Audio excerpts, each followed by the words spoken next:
Muchas gracias. Bienvenido nuevamente a esta segunda entrega de la Escuela de Derecha Libertaria de Santo Domingo Este, un servidor, dirigente del Partido Patria Libre en Santo Domingo Oeste.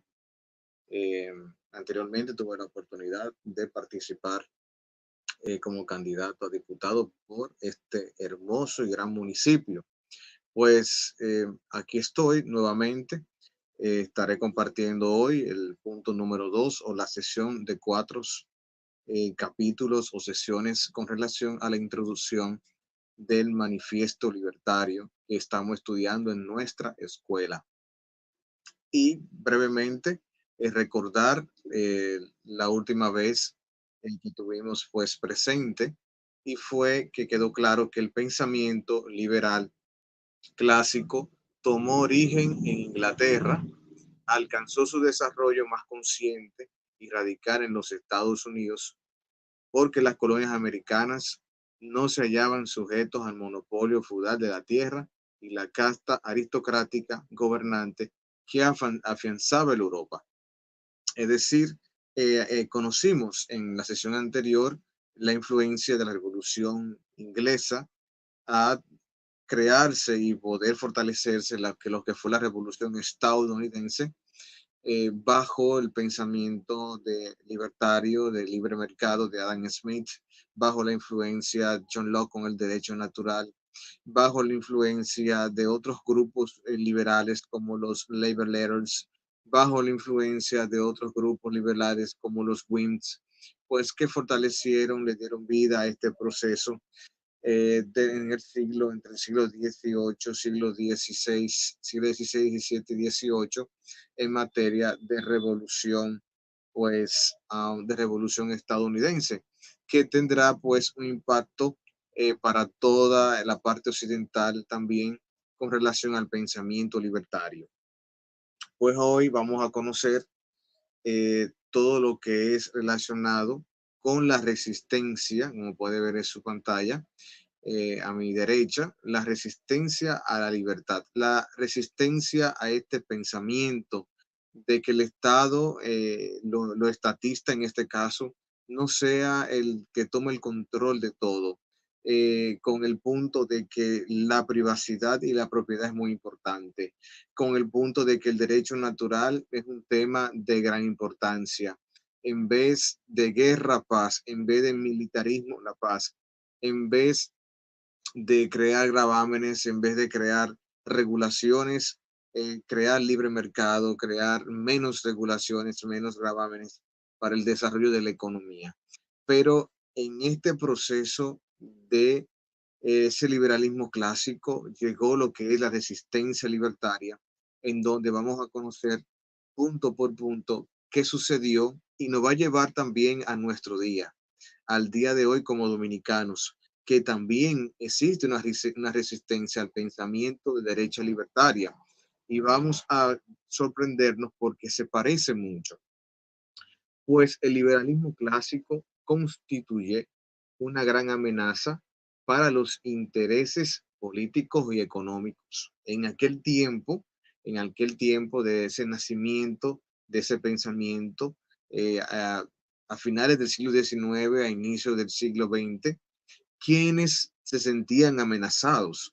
Se sentían amenazados los reyes, la nobleza, la parte aristocrática, los terratenientes, los comerciantes privilegiados, los militares y otros grupos en materia también religiosa.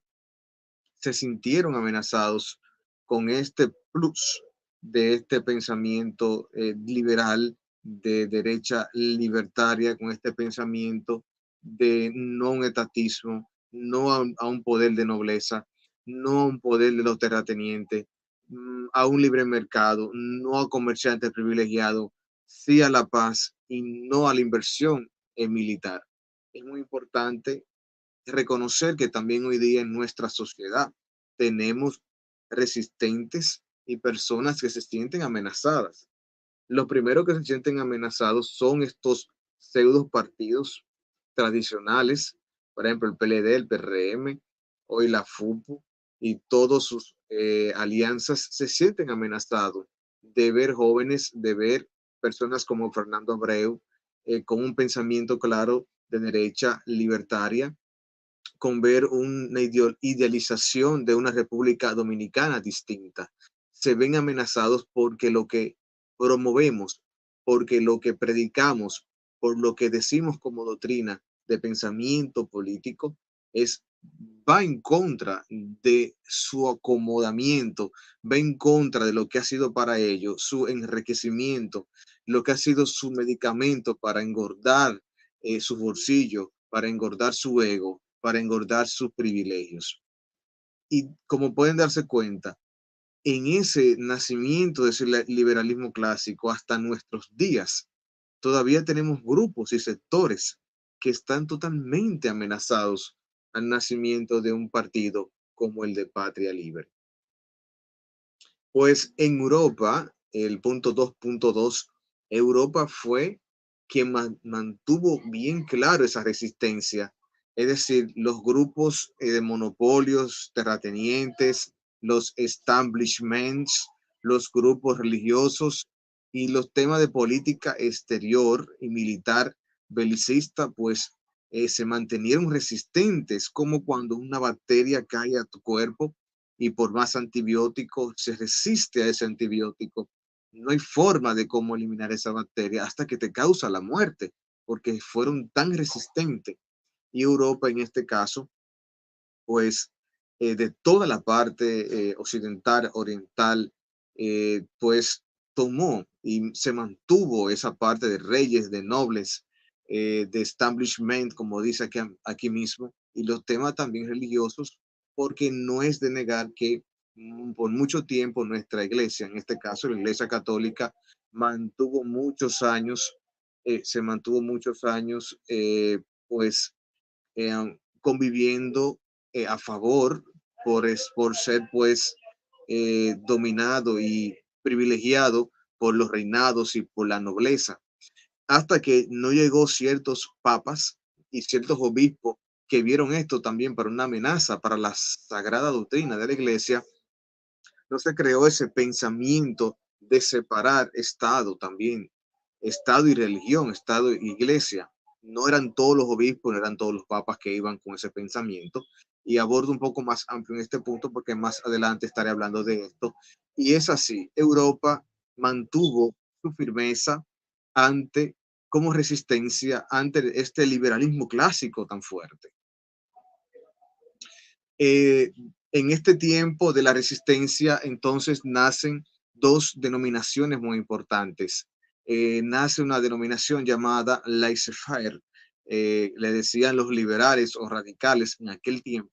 Y también nace el grupo de los conservadores, que eran presentados porque eran personas políticos, puede ser el clero político, la nobleza, militares, eran conservadores porque querían más mantener y perseverar el antiguo orden. ¿Cuál es el antiguo orden? Esta nobleza es políticos y comerciantes privilegiados, esos religiosos que se mantenían apegados al Estado, eso eran lo que en este momento le llamaban los conservadores, que querían mantener el antiguo orden, y a la clase trabajadora, más que el proletariado, eran los trabajadores, o sea, los que se levantaban todos los días, los que luchaban por llevar un poco de alimento a su casa, los que trabajaban más de 12 horas en ese tiempo, eran los más del pensamiento del laissez-faire, que eran los liberales, que querían más un derecho individual, que iban más por el tema de la privacidad, de la propiedad privada, del derecho natural y del libre mercado, que estos conservadores, estas denominaciones conservadoras, no iban acorde a esto y hacían su uso de poder y su fuerza incluso para poder eliminar a estos liberales clásicos.